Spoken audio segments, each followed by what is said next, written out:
Hello everyone, welcome to super class again. तो हम लोगों ने क्लास 9th के साइंस के first chapter matter in our surrounding की जितनी भी थ्योरी थी वो कंप्लीटली कवर कर ली है। 4-5 लेक्चर में हम लोगों ने पूरे के पूरे चैप्टर को अच्छे से समझा और ड्यूरिंग द लेक्चर्स भी मैंने बीच बीच में आपको काफी सारे क्वेश्चंस कराए। तो अगर आपने इस पूरे चैप्टर को सुपर क्लास के यूट्यूब चैनल पर अभी तक नहीं पढ़ा है तो डिस्क्रिप्शन में लिंक पड़ा हुआ है, वहां से जाकर एक बार पढ़ लो, उसके बाद फिर इस वीडियो को देखना। आज के इस वीडियो में हम लोग एनसीईआरटी के क्लास 9th के मैटर इन अवर सराउंडिंग की जो एक्सरसाइज है उसको डिस्कस करने वाले हैं। ये आपके सामने यही चीज लिखी हुई है कि exercise of NCERT 9th class science का पहला जो चैप्टर है उसकी जो एक्सरसाइज है उसको डिटेल में हम लोग क्या करने वाले हैं, डिस्कस करने वाले हैं, सॉल्व करने वाले हैं। तो मैं आपको डिटेल में उसका सोल्यूशन बताऊंगा, आप ध्यान से सुनना और उसके साथ साथ में क्वेश्चंस के आंसर लिखते चलना। तो मैं आपको यहाँ पर डिटेल में इस एक्सरसाइज का सोल्यूशन कराने वाला हूं। उसमें सारे क्वेश्चंस को अच्छे से मैं आपको एक्सप्लेन करूंगा और आपको क्या करना है, क्वेश्चंस तो आपके पास है ही, उनके आंसर्स आप साथ को वीडियो देखते देखते साथ में नोट करते चलना, ठीक है। और फिर भी अगर आपको नोट्स बनाने में प्रॉब्लम होगी तो इसका डिटेल सोल्यूशन आपको सुपर क्लास के टेलीग्राम चैनल पर मिल जाएगा। टेलीग्राम चैनल कैसे ज्वाइन करोगे उसका लिंक डिस्क्रिप्शन में दिया हुआ है, वहां से आप उसको ज्वाइन कर देना, ठीक है। तो चलिए स्टार्ट करते हैं सबसे पहले क्वेश्चन से। पहला क्वेश्चन क्या कह रहा है, आप देखिए ध्यान से। कह रहा है convert the following temperatures in Celsius scale. ये केल्विन में दिए हुए हैं सारे के सारे, इनको हमें क्या करना है, सेल्सियस स्केल में कन्वर्ट करना है। तो ये मैंने ड्यूरिंग द लेक्चर भी आपको ये बातें पढ़ाई दी हैं ऑलरेडी। जब आपके पास केल्विन में दे रखा है, क्या रखा है, केल्विन में टेम्परेचर दे रखा है, आपको सेल्सियस में निकालना है, तो वैसे तो आपको उस वैल्यू को 273.15 से माइनस करना चाहिए, लेकिन इन जनरल आपको 273 से ही माइनस करना होता है। तो अगर आप 293 में 273 डिग्री केल्विन माइनस कर दो तो यहां से जो निकलेगा वो क्या निकलेगा, आपका 20 डिग्री सेल्सियस। जो भी आपकी रिमेनिंग वैल्यू निकलेगी वो क्या होगी, सेल्सियस में निकलेगी। आपका गया 20 डिग्री सेल्सियस, आपका आंसर आ गया, ठीक है।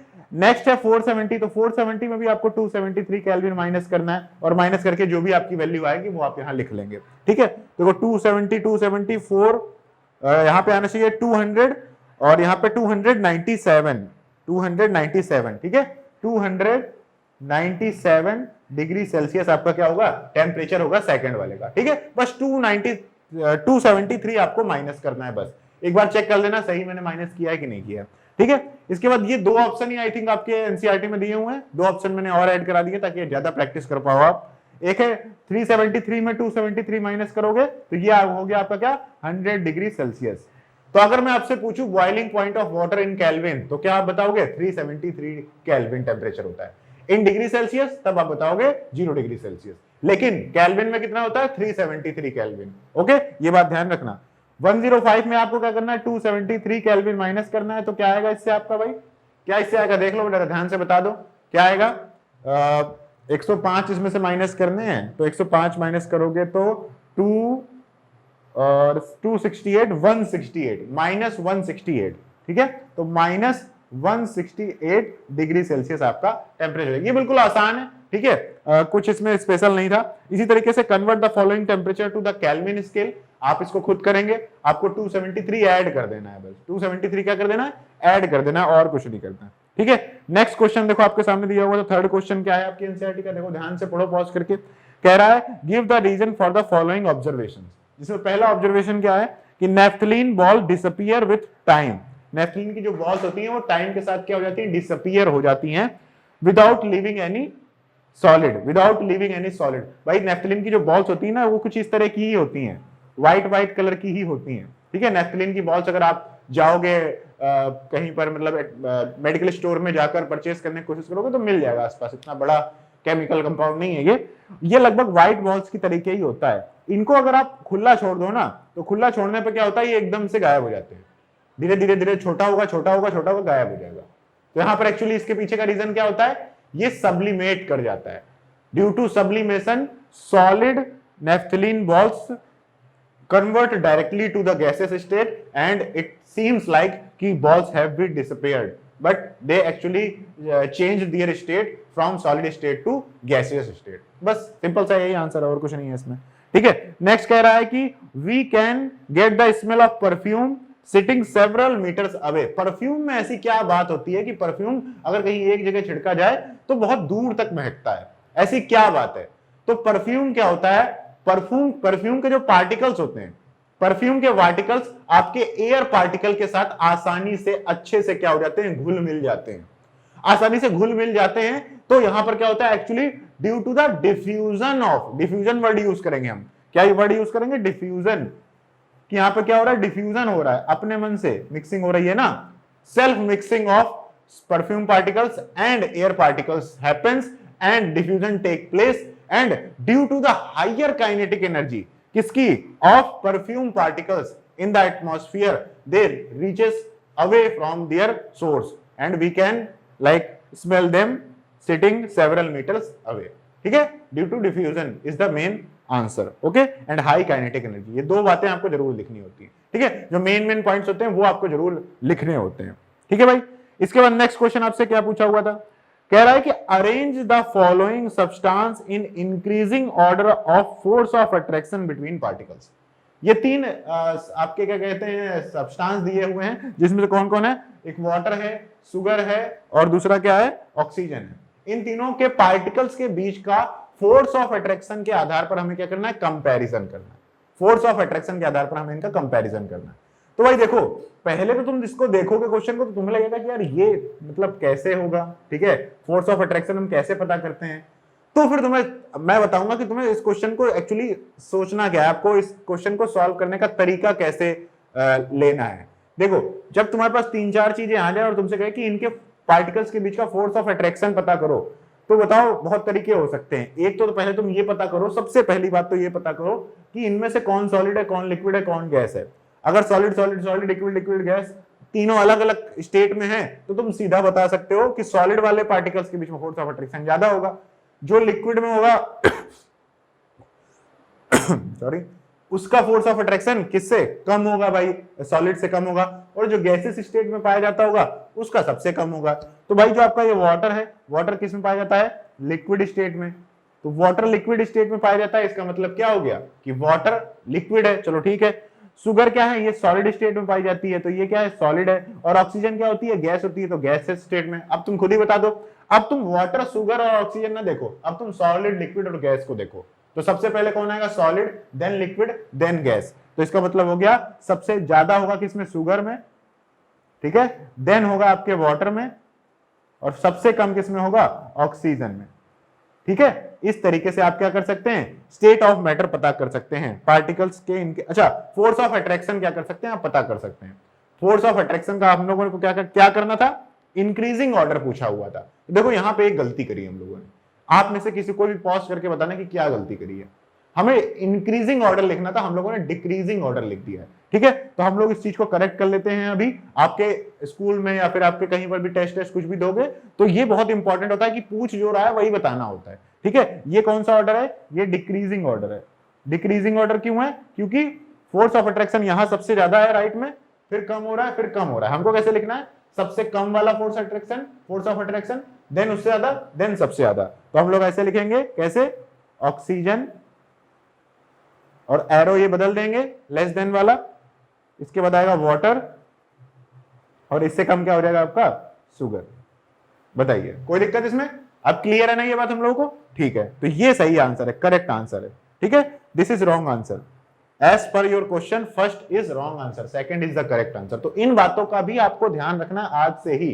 कभी भी कोई भी क्वेश्चन करना है तो उसको ध्यान से पढ़ के सॉल्व करना है कि जो पूछ रहा है वही बता रहे हो कि नहीं बता रहे हो, ठीक है।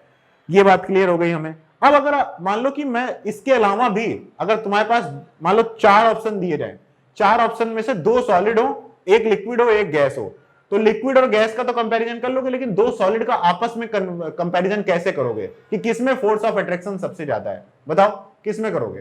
तुम खुद सोचो, मैंने तुमको बताया था लास्ट 1-2 क्लास पहले, बताओ, सोचो, सोच के बताओ। उसके मेल्टिंग पॉइंट से, जिस सॉलिड का मेल्टिंग पॉइंट जितना ज्यादा होगा उसमें पार्टिकल्स के बीच का फोर्स ऑफ अट्रैक्शन उतना ज्यादा होगा। तो ये इस तरीके से भी आपसे क्वेश्चंस पूछे जा सकते हैं, ध्यान रखिएगा इन बातों को, ठीक है। नेक्स्ट देखते हैं, नेक्स्ट कह रहा है what is the physical state of water at. इस टाइप के भी हम लोगों ने क्वेश्चन किए थे लेक्चर के दौरान में, ठीक है। 25 डिग्री सेल्सियस पर वाटर होगा, 0 डिग्री सेल्सियस पर it can be liquid and it can be solid as well, because this is the melting point of ice and freezing point of water. जिसके भी रेफरेंस में बोलो, वाटर के लिए बोलोगे तो 0 डिग्री सेल्सियस क्या है उसका फ्रीजिंग पॉइंट, और आप सॉलिड के लिए, गैस के लिए बोलो, मतलब आइस के लिए बोलोगे तो उसके लिए क्या हो जाएगा, ये मेल्टिंग पॉइंट हो जाएगा। और ये मेल्टिंग पॉइंट है आइस का, इसलिए water can exist in ice solid state, it is the freezing point of water, so at that temperature water can exist as liquid as well as solid. Okay, coexistence होगा solid और liquid का। 100 degree Celsius में liquid और gas का coexistence होगा। It can be existed as liquid और it can be existed as gas. ठीक है, तो को एग्जिस्टेंस होगा हमेशा ट्रांजिशन स्टेट्स में। जो आपके मेल्टिंग पॉइंट और बॉइलिंग पॉइंट होते हैं उनमें दो स्टेट्स एक साथ एग्जिस्ट करती हैं, ठीक है, एक दूसरे के साथ इक्विलिब्रियम में। ठीक है, ये बात भी क्लियर समझ में आ गई। अब देखते हैं नेक्स्ट क्वेश्चन आपसे क्या पूछा हुआ है, आपकी एनसीईआरटी में दिया हुआ है, give 2 reason to justify water at room temperature is liquid. Water जो है उसका रूम टेम्परेचर पर क्या है, वो लिक्विड है। इसके 2 रीजन आपसे पूछ रहा है। तो देखो, एक रीजन तो तुम पहले ये बताओगे कि वाटर का जो फ्रीजिंग पॉइंट होता है, वाटर का जो फ्रीजिंग पॉइंट होता है, it is 0 degree Celsius, so water is above it's freezing point, that's why it is in liquid state. दूसरा बोल सकते हो कि वाटर का जो बॉइलिंग पॉइंट होता है वो 100 डिग्री सेल्सियस होता है एट 1 एटमॉस्फेरिक प्रेशर। साथ में ये जरूर लिखा करना हर बार, क्योंकि प्रेशर के आधार पर ही बॉइलिंग पॉइंट निश्चित किया जाता है। अगर प्रेशर को 1 एटीएम से 2 एटीएम करोगे तो मैंने बताया था बॉइलिंग पॉइंट 100 से ज्यादा हो जाएगा। 1 एटीएम से कम करोगे तो 100 से कम भी हो जाएगा।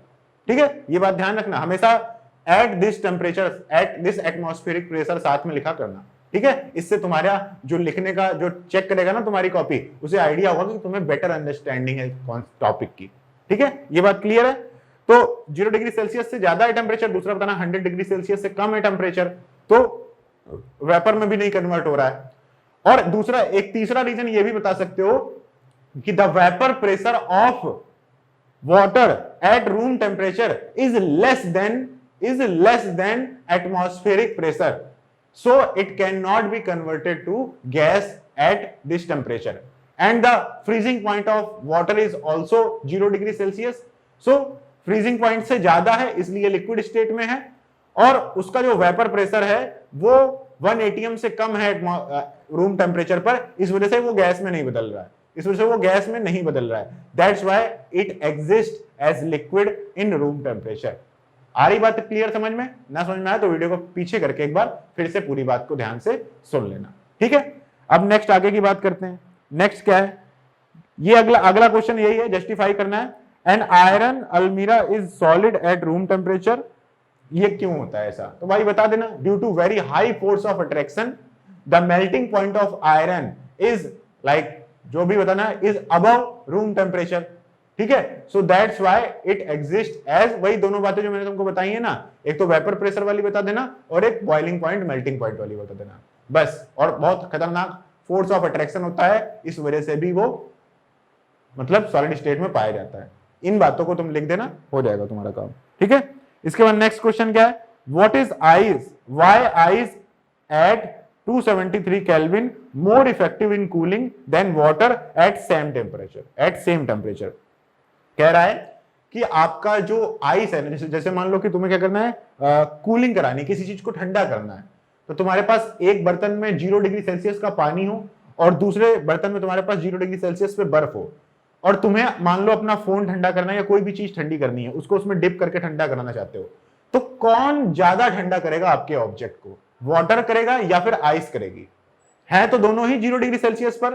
तो एक्चुअली इसके पीछे का रीजन ये होता है कि जो आइस होती है ना, आइस में जब तुम किसी ऑब्जेक्ट को डालोगे तो आइस क्या करेगी, पहले आइस धीरे धीरे मेल्ट होना शुरू होगी, तो पहले आइस आपके ऑब्जेक्ट से एनर्जी को एब्जॉर्ब करेगी एज अ लेटेंट हीट, और उसके बाद फिर वो 0 डिग्री सेल्सियस के वाटर पर बनेगा। फिर 0 डिग्री सेल्सियस का जब पूरा वाटर बन जाएगा, उसके बाद भी वो एब्जॉर्ब करती रहेगी एनर्जी आपके बॉडी से, आपके उससे। मान लो आपके पास आपका जो ऑब्जेक्ट है जिसे आप डिप करना चाहते हो, वो मान लो मैं एग्जांपल के तौर पर बता रहा हूं कि उसका जो टेम्परेचर है, जिसको आप ऑब्जेक्ट को डिप करके ठंडा कराना चाहते हो, उसका जो टेम्परेचर है मान लो वो 25 डिग्री सेल्सियस है। ठीक है, केल्विन में बात करें तो 298 केल्विन टेम्परेचर, 298 केल्विन टेम्परेचर है। अब आपने इसको आइस में रखा, किसमें रखा, ध्यान से सुनना इस बात को। ठीक है, तुमने इसको क्या कर रखा, आइस में रखा, ये आइस क्यूब्स हैं, आइस क्यूब्स में रख दिया, तो आइस क्यूब में क्या होगा, पहले तो वो आपके ऑब्जेक्ट से एनर्जी ऑब्जॉर्व करेगा ताकि आइस जो है वो लिक्विड में कन्वर्ट हो। तो वो कुछ ना कुछ अमाउंट, मान लो उसने पहले लेटेंट हीट के नाम पर Q1 जो हीट थी या Q1 जो एनर्जी थी वो एब्जॉर्ब करी आपके किससे, ऑब्जेक्ट से। और इसके बाद फिर जब वो पानी बन गया 0 डिग्री सेल्सियस का, जब आपका आइस पूरी की पूरी मेल्ट हो गई, उसकी मेल्टिंग कंप्लीट हो गई, उसके बाद ही तो उसका टेम्परेचर बढ़ेगा ना। तो उसके बाद यहां पर क्या होगा, वो लिक्विड बन गया कितने का, 0 डिग्री सेल्सियस का, 0 डिग्री सेल्सियस का। और इसका टेम्परेचर अब धीरे धीरे कम हो रहा होगा, इसका टेम्परेचर धीरे धीरे कम हो रहा होगा। क्यों कम हो रहा होगा, क्योंकि ये अपनी हीट को आइस को दे चुका है, आइस ने उसकी हीट अब्सॉर्ब कर ली है, तभी तो वो मेल्ट हुआ है। अब जब ये 0 डिग्री सेल्सियस का इसका वाटर बन जाएगा, 0 डिग्री सेल्सियस का, ठीक है, ध्यान से देख लो, यहां पर लिख के आ रहा होगा 0 डिग्री सेल्सियस का वाटर बन जाएगा। अब ये आपके ऑब्जेक्ट से और एनर्जी क्या करेगा, खींचेगा। तब तक खींचेगा जब तक वाटर का टेम्परेचर और आपके ऑब्जेक्ट का टेम्परेचर सेम ना हो जाए, तब तक ये absorption of energy, transfer of energy होती रहेगी। तो हो सकता है कि Q1 एनर्जी पहले अब्सॉर्ब करी गई, जब पूरी की पूरी आइस वाटर में कन्वर्ट हो गई, तब आपके ऑब्जेक्ट का टेम्परेचर बचा मान लो 15 डिग्री सेल्सियस पर आ गया आपका ऑब्जेक्ट, ठीक है। अब इसके बाद क्योंकि वाटर का टेम्परेचर 0 डिग्री सेल्सियस है, आपके ऑब्जेक्ट का टेम्परेचर 15 डिग्री सेल्सियस है, तो अभी भी वाटर रेस्पेक्ट में ठंडा है as compare to your object. तो अभी भी ऑब्जेक्ट क्या करेगा, अपनी एनर्जी ट्रांसफर करेगा वाटर को, ठीक है। वाटर पार्टिकल्स एनर्जी को अब्सॉर्ब करेंगे और अब्सॉर्ब करके क्या होंगे, अपना टेम्परेचर बढ़ाएंगे और ऑब्जेक्ट का टेम्परेचर घटेगा। और मान लो किसी लास्ट कोई स्टेज हम लोग ले लेते हैं, कोई एक लास्ट स्टेज आएगी, उसमें क्या होगा, दोनों ही चीजों का टेम्परेचर, मान लो ऑब्जेक्ट और वाटर का टेम्परेचर मान लेते हैं 10 डिग्री सेल्सियस पर जाकर रुक जाएगा। तो 10 डिग्री सेल्सियस पर क्या होगा, आपका जो ऑब्जेक्ट था और जो आपका वाटर था उसका टेम्परेचर सेम हो जाएगा। तो जो ये सेकंड स्टेप होगी, इसमें मान लेते हैं हम लोग Q2 एब्जॉर्प्शन ऑफ हीट होगा। तो किस, ये एब्जॉर्प्शन किससे हो रहा है, आपके वाटर से किया जा रहा है, वाटर एब्जॉर्ब कर रहा है, ठीक है, पार्टिकल, वो जो आपका ऑब्जेक्ट है उससे।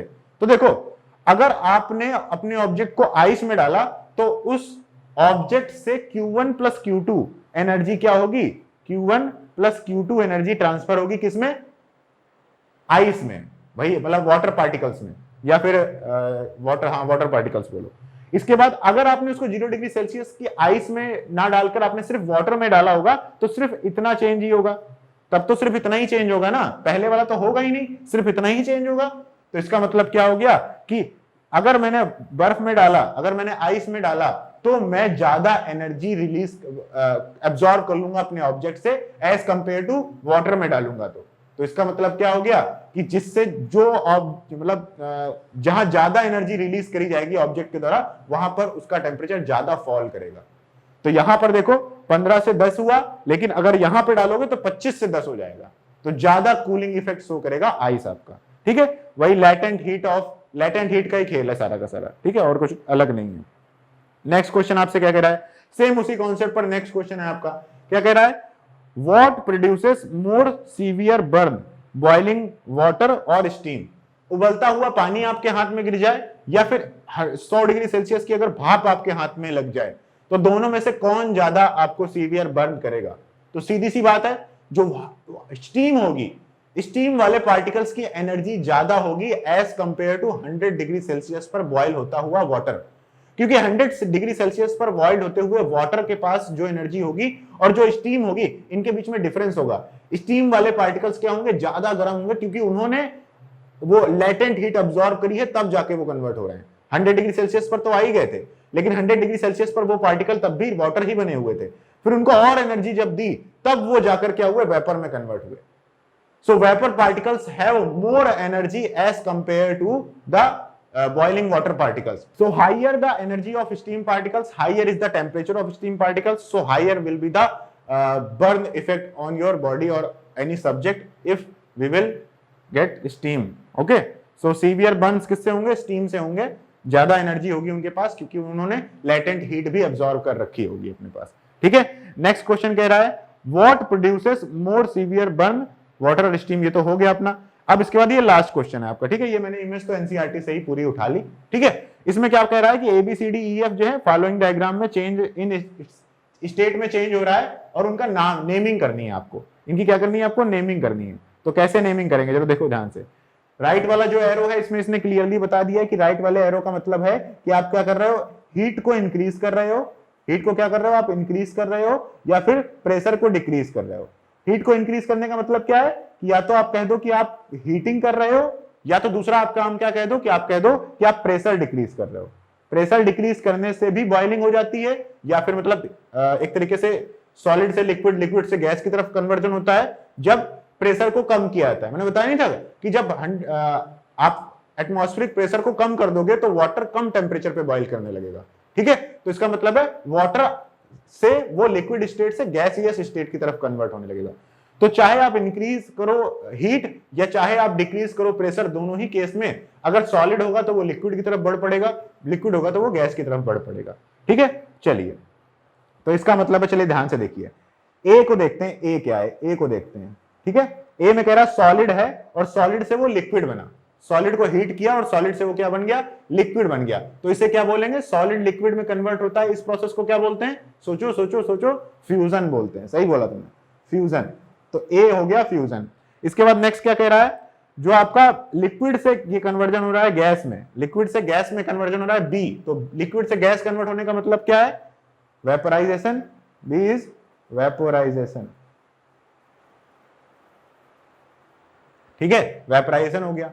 नेक्स्ट इसके बाद सी की बात करें, गैस से लिक्विड का बनना, गैस से लिक्विड का बनना, कंडेंसर, कंडेंसेशन। ठीक है, सी इज इक्वल टू क्या, कंडेंसेशन।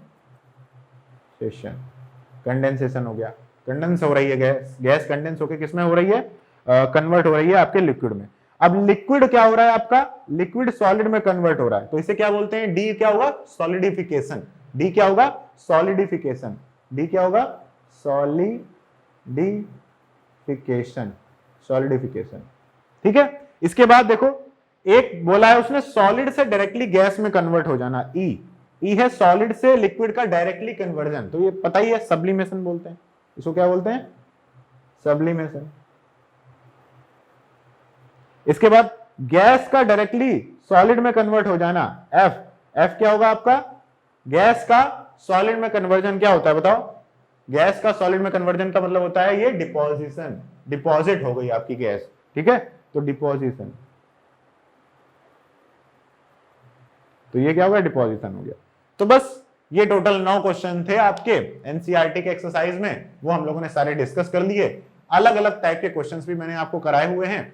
और इसके बाद आपका ये जो फर्स्ट चैप्टर था क्लास 9th का, वो कंप्लीट हो गया। अब बताओ कैसा लग रहा है, बहुत डर लग रहा था ना पहले तुम लोगों को, यार कैसे कवर करेंगे, क्या करेंगे, लेकिन आसान था भाई। सही से समझोगे, आराम से समझोगे, सुनोगे बस तुम पूरी बात को ध्यान से फोकस करते हुए, तो तुम्हें सब कुछ धीरे धीरे समझ में आ जाएगा, चाहे कितनी भी बड़ी साइंस हो। तुम्हें बस ध्यान से उस बात को सुनना है। जिस समय आप उस बात को सुन रहे हो उसमें आपको कुछ और नहीं सोचना है कि घर में ईयरफोन लगा रखे हैं, मम्मी क्या बना रही है वो सोच रहे हो, आइसक्रीम खानी है ये सोच रहे हो, बाकी चीजें नहीं सोचनी। पढ़ाई के टाइम पे बिल्कुल पढ़ाई पर फोकस करना है। फिर जैसे ही ये लेक्चर अब ये बंद हो जाए, अब कूदना खेलना जाके बोल देना कि भाई मेरा तो लेक्चर जो चैप्टर 1 था वो अच्छे से कंप्लीट हो गया। अब आप क्या करेंगे, अब आप इस चैप्टर के पूरे नोट्स प्रॉपर बन गए होंगे आपके, उनको आप रिवाइज करना। और इसके बाद मैं एक और वीडियो डालूंगा जिसमें हम लोग एक ही वीडियो में पूरे इस चैप्टर को एक बार में कवर करेंगे। ठीक है, 1 शॉर्ट वीडियो भी डालूंगा, तो उस वीडियो को भी तुम देख लेना। और जब भी तुम्हारा कहीं एग्जाम आया करेगा, तुम्हारे पास तो इन 5-6 वीडियो के नोट्स होने चाहिए, और दूसरा जो मैं 1 शॉर्ट रिवीजन डालूंगा वो होना चाहिए। आप नोट्स रिवाइज करना, और जो मैं 1 शॉर्ट रिवीजन वीडियो डालूंगा उसको दोबारा देख लेना एग्जाम देने से पहले। मान लो 1 महीने बाद तुम्हारा एग्जाम है, 1 महीने बाद तुम इस चैप्टर को भूल जाओगे, क्योंकि तुम मैथ भी पढ़ रहे हो, फिजिक्स भी पढ़ रहे हो, बायोलॉजी भी पढ़ रहे हो, बहुत सारे सब्जेक्ट्स पढ़ रहे हो, तो ये केमिस्ट्री वाला सब्जेक्ट तुम्हारा भूल जाओगे तुम। तो इसलिए क्या करना कि नोट्स जरूर बना के रखना, अच्छे से प्यारे प्यारे नोट्स जरूर बना के रखना। और नोट्स कैसे बनाने हैं, इसके लिए हमने सेल्फ नोट्स हम लोगों ने अपने खुद के बनाकर आपके लिए क्रिएट किए हैं। उन नोट्स को एक बार देख लेना, या तो उन्हीं को प्रिंट करा लेना या तो अपने नोट्स बना लेना। कहां पर मिलेंगे हम लोगों के नोट्स, सुपर क्लास के टेलीग्राम चैनल पर। उसका लिंक कहां है, डिस्क्रिप्शन पर है। मोबाइल फोन में अपने टेलीग्राम ऐप को डाउनलोड कर लेना और फिर उसके बाद इस लिंक पे क्लिक करना। ठीक है, ये बात क्लियर है। रिवाइज कर लेना, अच्छे से नोट्स बना लेना। 1 महीने बाद जब तुम्हारा एग्जाम आएगा, 2 महीने बाद तुम्हारा एग्जाम आएगा, तो तुम अपने नोट्स को एक बार अच्छे से पूरा खोलना, रिवाइज करना। अगर उस समय नोट्स में लिखे हुए पॉइंट्स में से तुमको कभी कोई प्रॉब्लम आती है कि यार ये तो समझ में नहीं आ रहा, तो उससे रिलेटेड जो वीडियो यूट्यूब पर हम लोगों ने ये डाल रखी है, इसको देख लेना। और अगर तुमने सब कुछ पढ़ लिया, नोट्स से सब कुछ समझ में आ गया, तो फिर क्या करना, आप लास्ट में जो अभी 1 शॉर्ट रिवीजन वीडियो आने वाली है उसको लास्ट में देखना और फिर एग्जाम देने चले जाना। ठीक है। वन शॉट वीडियो किस लिए रहेगी, ताकि कम समय में आप इस पूरे चैप्टर को जल्दी से जल्दी कवर कर सको। ऐसा होता है कि मान लो एक चैप्टर ये तुम्हारा है, अब तुम्हें ये चैप्टर क्या कहते हैं, कल टेस्ट है तुम्हारा पूरे चैप्टर का, अब तुम्हारे नोट्स बहुत ज्यादा बने हुए हैं, अब तुम सोच रहे हो यार ये पूरे नोट्स रिवाइज करूंगा तो इसके लिए 2 दिन चाहिए, तुम कल तक रिवाइज ही नहीं कर पाओगे, तो हम आपको रिवाइज करा देंगे। मैं 1-1.5 घंटे की एक वीडियो बनाऊंगा, उसमें पूरा चैप्टर कवर करा दूंगा, तुम बस उस वीडियो को देख लिया करना जब भी तुम्हारा कहीं पर पेपर आने वाला हो, ठीक है। बाकी अगर टाइम ज्यादा हो तो भाई डिटेल वीडियोस ही देखना और नोट्स ही रिकमेंड करना। वन शॉट तो सिर्फ एक मर्ज की दवा है कम समय में ज्यादा फायदा पाने के लिए, ठीक है। So that was all about this video. Thank you so much guys for watching this video. Video को लाइक कर देना, चैनल को सब्सक्राइब कर देना, अपने दोस्तों के साथ इस पूरे फर्स्ट चैप्टर की जो प्लेलिस्ट है उसका लिंक डिस्क्रिप्शन में पड़ा हुआ है, उस प्लेलिस्ट का लिंक क्या करना, अपने दोस्तों के साथ शेयर कर देना, ताकि सब लोग मिलकर पढ़ो और आगे बढ़ो, ठीक है। Thank you so much guys for watching this video. Bye bye.